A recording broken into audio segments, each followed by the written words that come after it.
MB Parlorista Vlogs. Welcome to my channel. Subscribe now.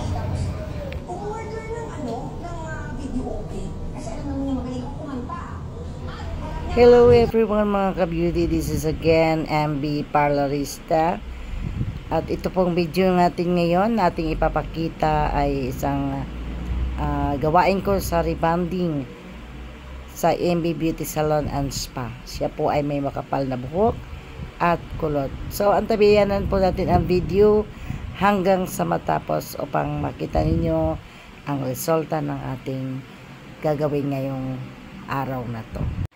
Pero mga ka-beauty, hindi ko po ipapakita ang kabuuan ng video ng aking ginawa kasi napakahaba po. So, ito lang po yung mga spot video na aking pili.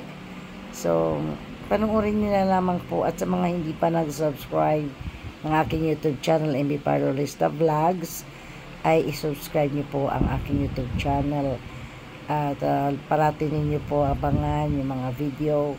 At maaari din naman na kayo ay mayroong matututunan sa aking mga pinapakitang video. Tayo dito guys ay naglalagay ng rebonding cream number 1. Ito pa ay tinatawag kong regular rebond. At ginamitan po natin siya ng lightness na pang rebond. Pero wala naman po yun sa gamot mga ka-beauty. Ito po ay dahil po sa ating mga gawa. So kailangan po natin ayusin ang pag-apply ng rebonding cream number 1 para sa gayon ay maging pantay po ang pagkaluto ng kanyang buhok. Sa mga baguhan pa lamang sa ganitong gawain, patuloy niyo po alamin lahat kung ano nga po ba ang dapat gawin ng isang parlorista na katulad ko sa paggagawa ng rebonding. So, nakita nyo naman po yung paglalagay ng rebonding cream number 1 ay naka-sectioning po ito at maayos po na nilalagay yung gamot. Huwag nyo rin po isagad sa anit ang ating rebonding cream number 1. Bawal po natin isagad ito sa anit dahil masilan po ang ating scalp. So, ingatan po natin ang buhok ng ating client because hair is a crown of glory, ika nga. Kaya dapat natin ingatan dahil pag nasira po natin ang hair ng ating client ay magsasuffer po siya. Sa 2 years po ay malamang mahirapan pa po tumubo yung buhok ng ating client. Siguro magtataka kayo kung bakit ko na-rebond ang ganitong edad. Kasi ang buhok ng ating client ay sobra po. Nakita nyo naman po na parang matanda na rin po yung kanyang hair. Siya din po ay may previous sa rebonding at gusto ng nanay na maging straight ang buhok.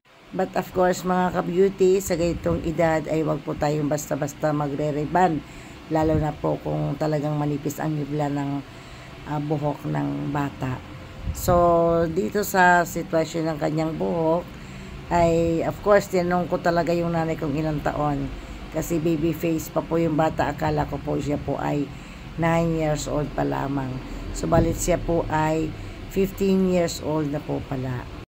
At ito po ko ay naniguro na talagang pumapayag yung nanay na i-rebond yung kanyang anak. At ayan, hanggang sa huli ng rebonding ay nandun ang kanyang nanay. At nakita naman po ninyo kung gaanong kahirap gawin ang kanyang buhok. Sa pag-apply pa lamang po ng rebonding cream number 1 ay medyo nag-consume na po tayo ng ilang minuto guys, kasi marami po siyang buhok or makapal ang kanyang buhok.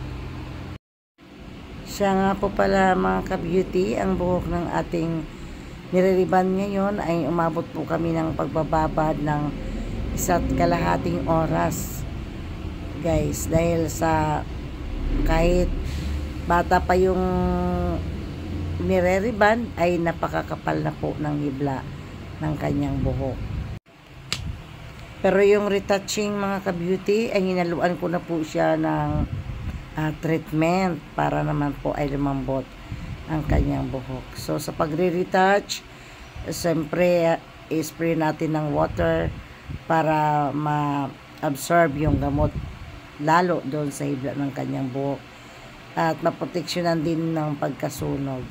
Kailangan sa ganitong buhok ay i-massage po natin ang hair ng ating client kasi nga po kulot na kulot yung ating nire-reband for today.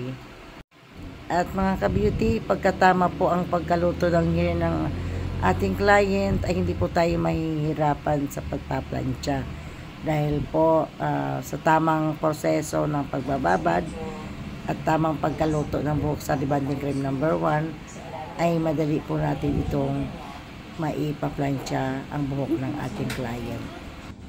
Sa video na ito, sa part ng video na ito ay nakapag-retouch na po tayo dito. Kaya medyo nakita nyo na po na wala na pong curl na inyong nakikita.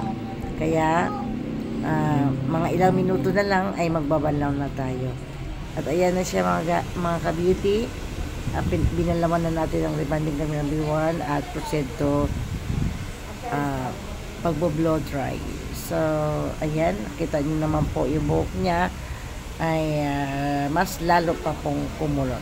Kaya yun po in effect ng after ng rebanding cream number 1. Ayan, tinutuyo na po natin ang buhok ng ating client for today. At medyo may katagalan po talaga yung pagbo-blower kasi sobrang makapal po yung buhok ng ating client. So matagal-tagal na rin po na hindi ako nakapag-reband ng super thick na hair.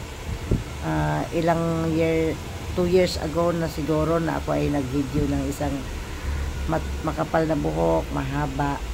At ngayon na ulit ako nakapag-reband ng sobrang makapal na buhok.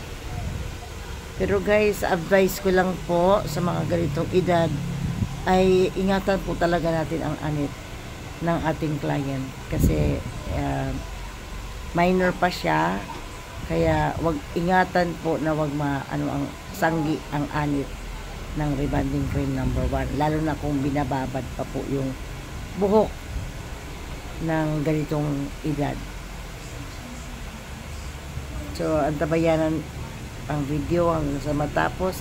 At muli ang mga ka-beauty doon sa mga nanonood, pag hindi pa kayo nakapag-subscribe ng aking YouTube channel, ay subscribe nyo na po. At pasadahan nyo po ng panood yung aking mga video, lalo na po sa mga hair dye, highlights, and rebanding. Dahil meron naman po kayo matututunan about sa mga techniques na aking pinapakita. Sa mga previous na aking mga video ay makikita nyo doon yung step by step. Pero yung mga huli na unang video mga ka-beauty ay makikita nyo na lamang po yung mga result na ng mga aking ginawa. At ito na siya ang resulta ng after ng ating pag-dry ng buhok niya. Ayan, after ng rebanding cream number 1. At ito yung ating na iron na buhok. At ito ay applyan pa lamang po ng neutralizer. Ang neutralizer, ano nga po ang neutralizer? Yun po yung naglalak ng hair para doon sa straightening na ating ginawa. Sa mga ilang minuto, 20 to 30 minutes, ay babadlawan na po natin ang buhok ng ating client. Dito na nga po yung result ng mga ka-beauty. Sa pagbanlaw pa lamang po, wala po kayo nakitang curl or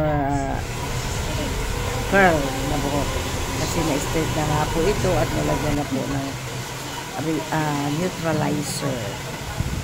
So, atin na lamang po siya tutuyuin at ito na po yung resulta ng ating ginawa for today.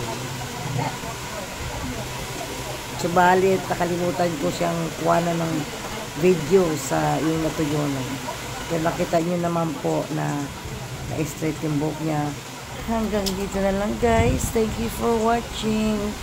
See you again next time on my vlog. Bye bye for now.